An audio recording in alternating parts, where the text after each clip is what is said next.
এসএসসির বন্ধুরা right form of ভার্বে বেশ অনেকেই প্যারা খাও। এই ভিডিওতে আমি তোমাকে রাইট ফর্ম অফ ভার্বের একটা প্রশ্ন সলভ করাবো, এমন একটা প্রশ্ন যে প্রশ্নটা 4টা বোর্ডে এসেছে, একটা না দুইটা না তিনটা না 4টা বোর্ডে এসেছে, 4বার আর কি। ঢাকা বোর্ডে এই প্রশ্নটাই 22 সালে এসেছে, 16 সালে এসেছে, দিনাজপুর বোর্ডে 24 সালে এসেছে এবং ময়মনসিংহ বোর্ডে 23 সালে এসেছে। সো প্রশ্নটা আমরা সলভ করতে গেলে একদম বুঝে বুঝে প্রত্যেকটা শূন্যস্থান সলভ করবো, যাতে করে আমার পরীক্ষায় যদি এইটা চলে আসতে পারে, কিন্তু দেখো 4বার এসেছে, এইটা চলে আসলে যাতে আমি একদম ইজিলি উত্তর করতে পারি। এটা না আসলেও এটার মতো যদি প্রশ্ন আসে যাতে আমি বুঝে বুঝে ভালোভাবে উত্তর করতে পারি। কেমন? চলো আমরা মূল প্রশ্নে চলে যাই। সবার আগে আমরা বক্সের শব্দগুলো দেখি। Leg, build, reach, remember, lead. Be be বললে এম ইজ আর ওয়াজ এরই বেশিরভাগ ক্ষেত্রে আসে, বা মাঝে মাঝে এরকম আসতে পারে যে শুড বি, এরকম ইত্যাদি ইত্যাদি। Follow, idol, depend, work. কেমন? সো বলছে Bangladesh is full of natural resources. বাংলাদেশটা হচ্ছে প্রাকৃতিক সম্পদে পরিপূর্ণ। The prosperity of the country, এই দেশের যে সমৃদ্ধি আছে সেটা dash on the proper utilisation of the resources, মানে আমাদের এই যে রিসোর্সগুলো আছে, যে সম্পদগুলো আছে, এগুলোর যদি আমরা যথাযথ ব্যবহার করতে পারি, মানে ওইটার উপরই ডিপেন্ড করে আর কি এই দেশের সমৃদ্ধিটা। তাহলে কোনো কিছুর উপর মানে নির্ভর করা বোঝাতে কি হয়? Depend on. এখন এইখানে ডিপেন্ড আছে, এই তো আমরা কি এখানে ডিপেন্ডই বসাবো? একদমই না। কেন? রুলটা খুব ভালোভাবে বুঝো।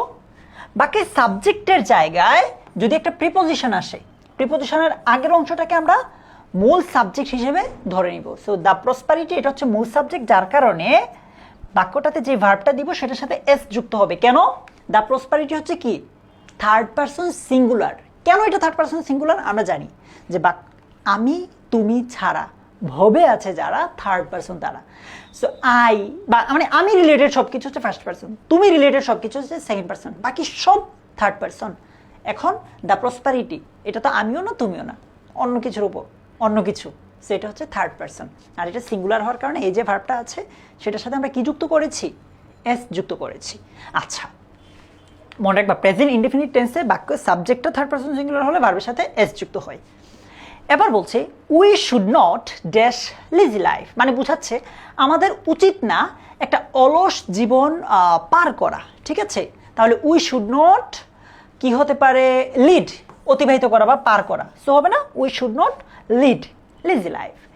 উই শুড অল, আমাদের সবার উচিত ড্যাশ আপ আওয়ার কান্ট্রি, মানে বলছে উই শুড অল, আমাদের সবার উচিত বিল্ড আপ হতে পারে কিনা, যে নির্মাণ করা। Yes, we should all build up, আমাদের সবার উচিত নির্মাণ করা আওয়ার কান্ট্রি, আমাদের দেশটাকে গড়ে তোলা। So build up. For this reason, এই কারণে we have to dash hard. মনে রাখবা হ্যাভ টু বা হ্যাজ টু কিংবা হ্যাড টু, এগুলোর পরে যে ভার্বটা বসে একদম বেস ফর্ম, ভার্বের যে জন্মগত রূপটা আছে সেটাই হবে। তাহলে কি হবে? For this reason we have to work hard. No nation can prosper without industry. Okay, মানে কোনো জাতি পরিশ্রম ছাড়া উন্নতি লাভ করতে পারে না বা সমৃদ্ধি লাভ করতে পারে না। তারপর কি বলছে একটু দেখো। উই শুড ড্যাশ দ্যাট, মানে বোঝাচ্ছে যে আমাদের আচ্ছা, we should dash that industry is the কি টু সাকসেস, মানে বোঝাচ্ছে আমাদের মনে রাখা উচিত যে ইন্ডাস্ট্রি বা সফলতাটাই হচ্ছে, পরিশ্রমটাই হচ্ছে সফলতার চাবিকাঠি। তাহলে উই শুড রিমেম্বার হবে না, রিমেম্বার কি আছে? ইয়েস, উই শুড রিমেম্বার, আমাদের মনে রাখা উচিত। বলছে if we dash the days away, মানে আমরা যদি অলসভাবে দিনগুলো পার করি, উই ড্যাশ বাহাইন্ড, মানে আমরা পিছনে পরে যেতে পারি।